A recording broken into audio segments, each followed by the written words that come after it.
Colleague from the Treasury bench, I think, has not heard the earlier speeches. Most speakers who have spoken since the debate has started have specifically supported the bill. So I think it's an illusionary information that he has spoken on that people are objecting to this bill. I think Sonwalji in his opening line has made it very, very clear from what he has explained in the bill that he is not making any drastic changes in the bill. It is just renewing, changing of name and the year, and there has not been much changes is what he has said in the bill when he opened his speech.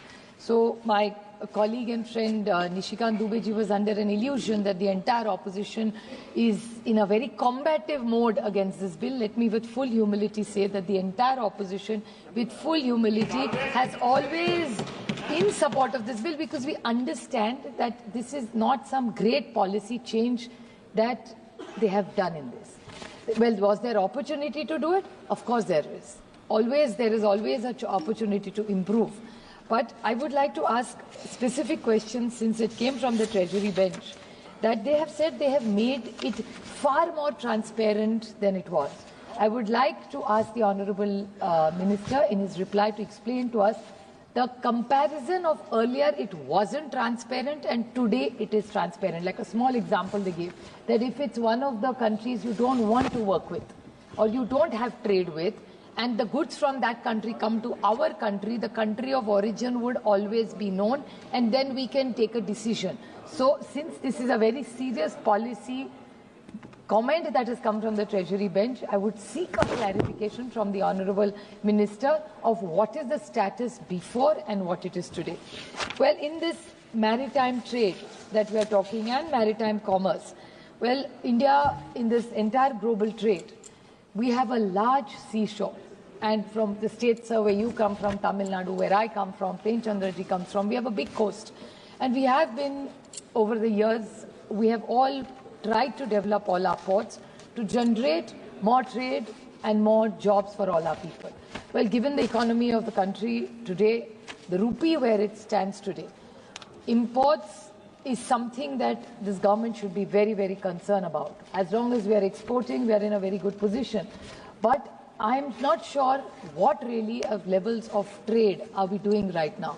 I would like to bring a small thing to the Honourable Ministers. Many points have made that there are new provisions which will to make ease of doing business. Now, ease of doing business actually was a global bank word.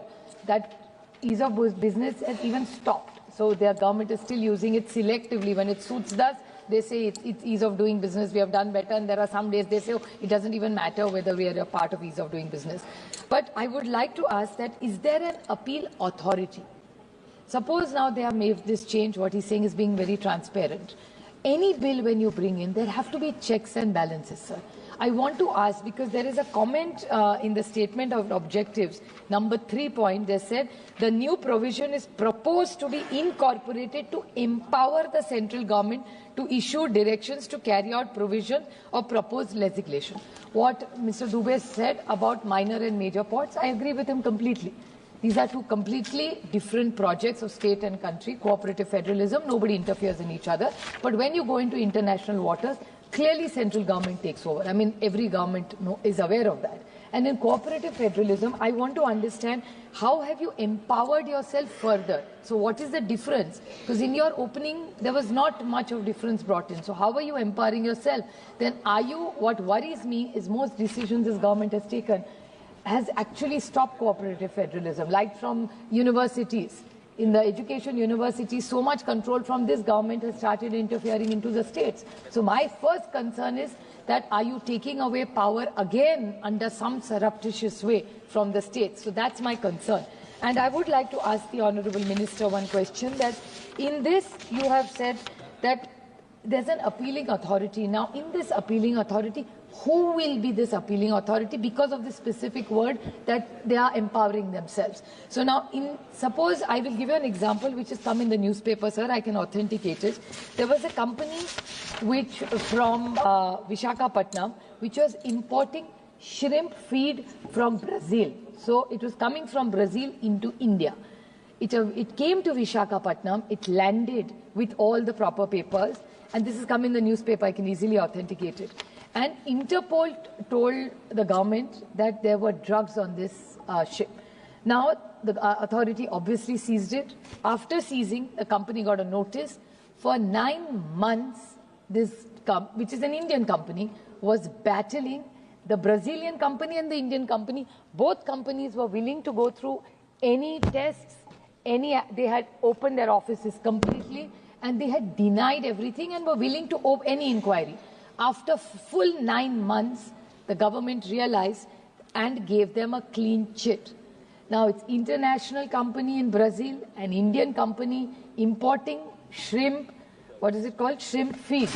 Now 9 months, this company got affected. They had to pay huge tariffs because it was just parked there for 9 months, and their business collapsed for 9 full months. Look, if they're a large organization, maybe can afford it.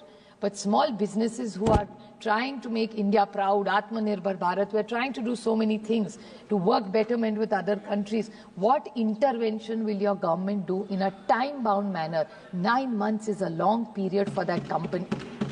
So how can you help or intervene? What is in this, is there anything like goods or damages?